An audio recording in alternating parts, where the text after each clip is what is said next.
Generally, the statements inside your Java code are executed from top to bottom in the order that they appear. Control flow statements change or break the flow of execution by implementing decision-making, looping, and branching to your program to execute particular blocks of code based on the conditions, essentially controlling how the program is going to flow. The if statement is the most basic of all the control flow statements available in Java. If statements, as well as switch statements, which we discussed in another video, are control flows used for decision making. The if statement tells your program to execute a certain section of code only if a particular test, which is an expression, evaluates to true. This is known as conditional logic. Conditional logic uses specific statements in Java to allow us to check a condition and to execute certain code based on whether that condition, the expression, is true or false. Control flow statements used for looping, which includes for, while, and do-while statements, also use conditional logic to determine whether to loop over and execute the same block of code or not. We'll come to these other control flow statements later in other videos. For now, let's look at an example of how if statements work. Let's say we have a Boolean variable, isGirl, which is assigned to the value of false. From here, we can start our if statement using the variable we've just created. The if statement starts with an if followed by a conditional statement within parentheses. So this statement has to resolve to a Boolean value.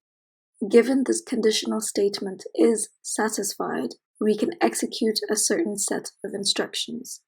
Here is an example. In this case, the if statement is if isGirl equals false. Notice the double equals sign here. Remember, a single equals to is an assignment operator, whereas the double equals is a Boolean operator which checks whether a variable equals to a certain value or not. You can remember double equals as double checking, so it will return a Boolean value. If this is satisfied, then we print, "You'll grow up to be a strong man." By the way, a useful shortcut on IntelliJ is, instead of printing out system.out.println, you can simply write sout and enter, and it will fill it out for you. When we run this program, we'll see that it does indeed output "You'll grow up to be a strong man." This is because we know we assigned isGirl to the value of false.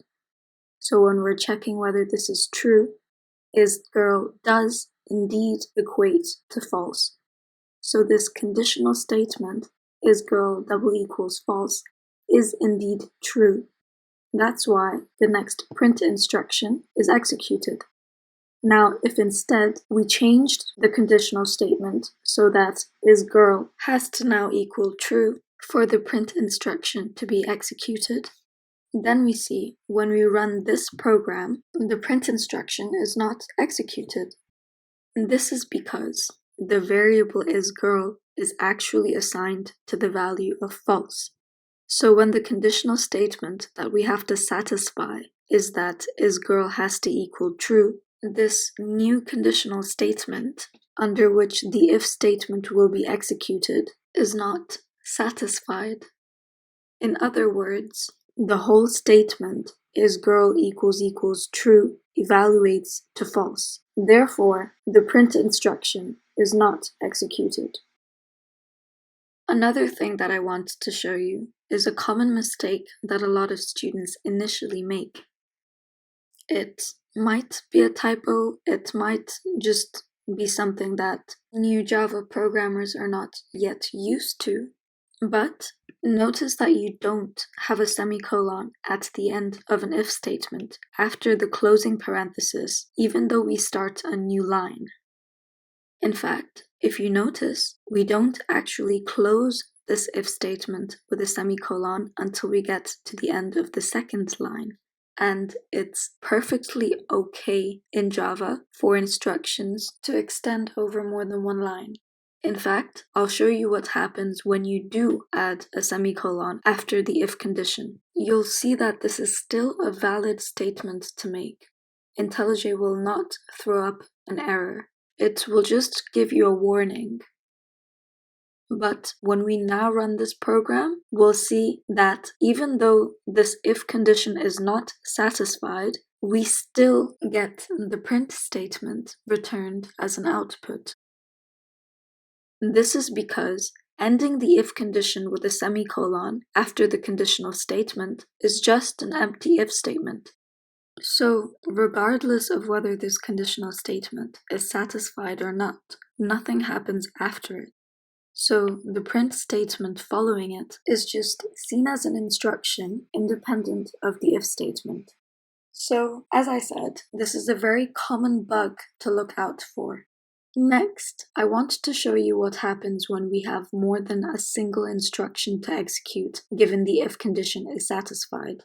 So let's fix this and add another instruction. This is going to be another print instruction following the first one. When we run the code now, we should expect both of these print statements to be executed, and that's exactly what happens.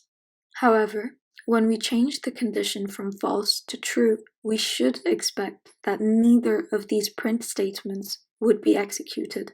But instead, something peculiar happens. The second print statement is still outputted. This is because the first print instruction is associated with the if statement, but the second print instruction is seen as being independent to the if statement. This is where code blocks are helpful. We can use code blocks in situations like this when you have more than one instruction to execute, given an if statement is satisfied. A code block is just a series of instructions grouped together between two curly brackets.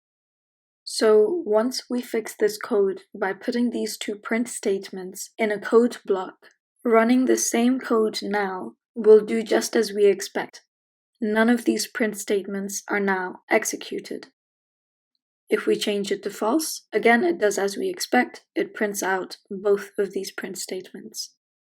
The next thing that I want to show you is that if isn't the only keyword within if-then statements.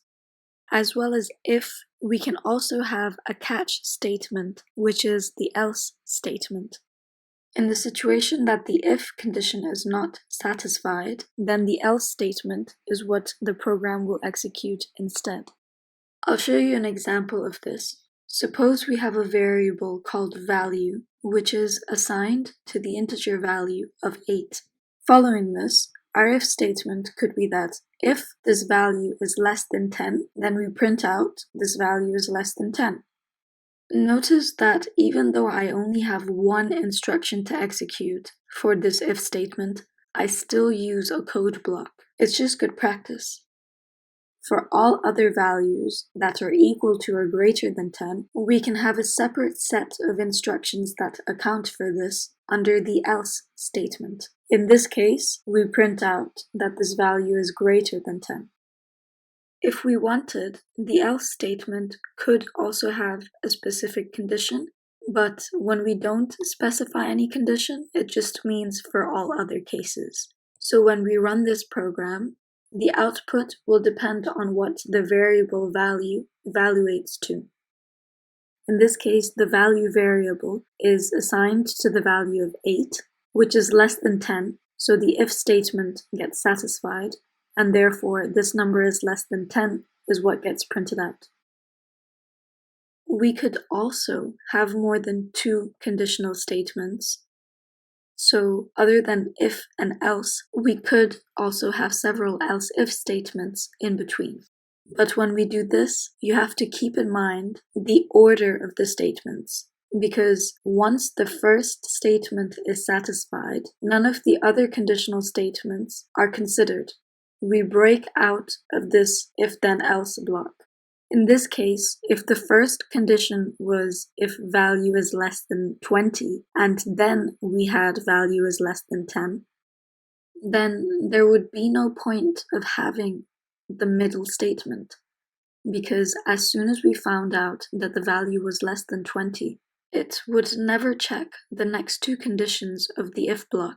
And if the value was greater than 20, then it would skip over the middle statement and execute the else, skipping over the middle statement entirely. With that said, it's important to consider the order of the if statements. Another thing that you would want to consider when writing if statements is how you want the program to function. If you want to check if every single one of these conditions are satisfied individually and want an output for each of these situations, instead of using else or else if, you would just have several if statements following one another. I'll show you what I mean by this. If, instead of having the second condition as else if, we changed it so that we had if value is less than 10, followed by if value is less than 20, instead of else if value is less than 20, running this will return two print statements. This is because every time we start with an if, we start a new if statement block. So if value is less than 10 is one evaluation, and then we start to check whether the value is less than 20 or greater than 20. The final thing that I would like to mention about if statements is that within the conditional statement between the round brackets, you could use any Boolean operators. You could also use numerical operators. You could also evaluate strings using is equals, any evaluation, regardless of what operators you use within this conditional statement. The statement itself has to always evaluate to the Boolean values, true or false. I'd recommend you to take some time to play around with if statements yourself to get a better hang of it. But that's all you need to know about if statements. Thank you for watching. Please like and subscribe if you found this video helpful. Share and leave comments to let us know if you would like more videos like this, what you may want the videos to be on, any requests, suggestions, constructive criticism, anything. We'll be sure to reply as soon as possible.